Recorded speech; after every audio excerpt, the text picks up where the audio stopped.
friends, welcome to episode 22. It takes 20 years to build a reputation and merely 5 minutes to destroy it. Yes, 5 minutes. That's not what I'm saying, that's what Warren Buffett said.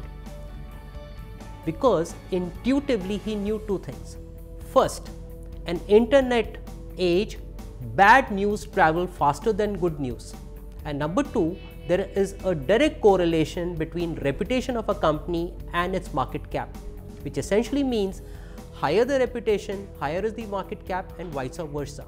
Despite this reality, many companies that we admire have shown a proclivity to flirt with reputation management. The latest company to join this bandwagon is Nestle with its Maggi brand. It is alleged that Maggi has higher than prescribed levels of MSG and lead. Result, stocks have to be withdrawn, stocks have to be destroyed, and there is sales return.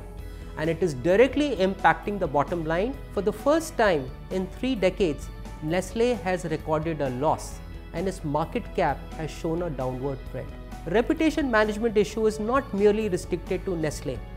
In recent times, Cadbury's was involved in a reputation management issue relating to worms.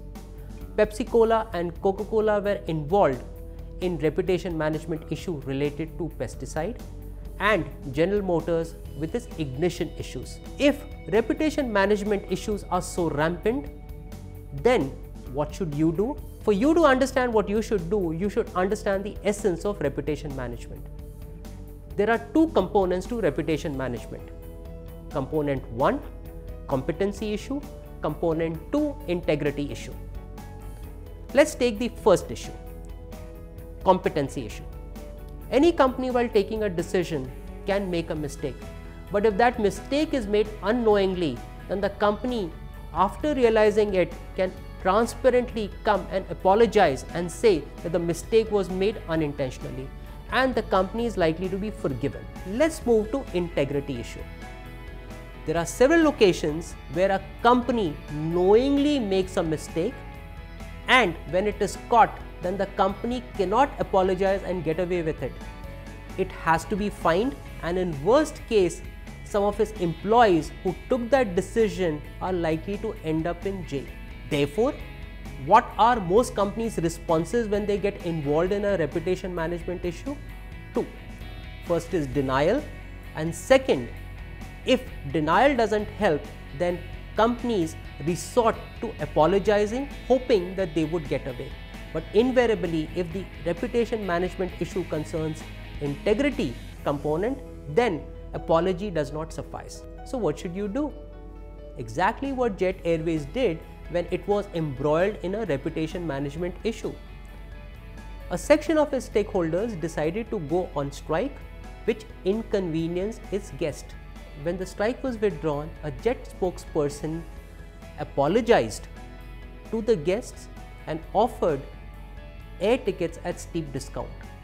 What was the strategy that Jet was pursuing? First, it apologized and then self-penalized itself.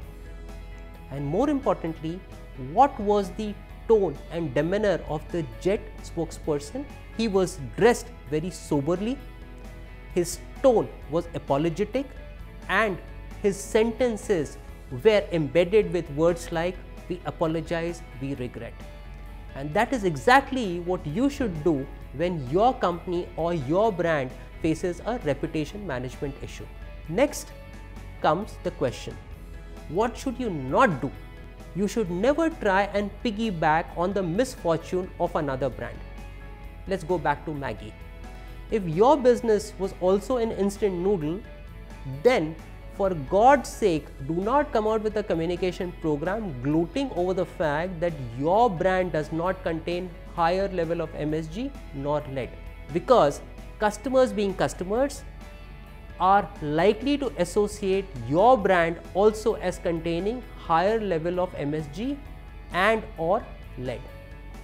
Indirectly, what will happen is you would drag all the negativities of the scandal onto your brand. I trust you've got a good understanding of the issues involved in reputation management and how to deal with them. I hope that not only are you viewing this series but also implementing the suggestion that we've been making to you. During the course of implementation, should you come across any problem, do not hesitate to write to us at, and of course follow us on our Twitter handle. I'm sure you like the videos and therefore do remember to share it with your friends. They too will enjoy this series.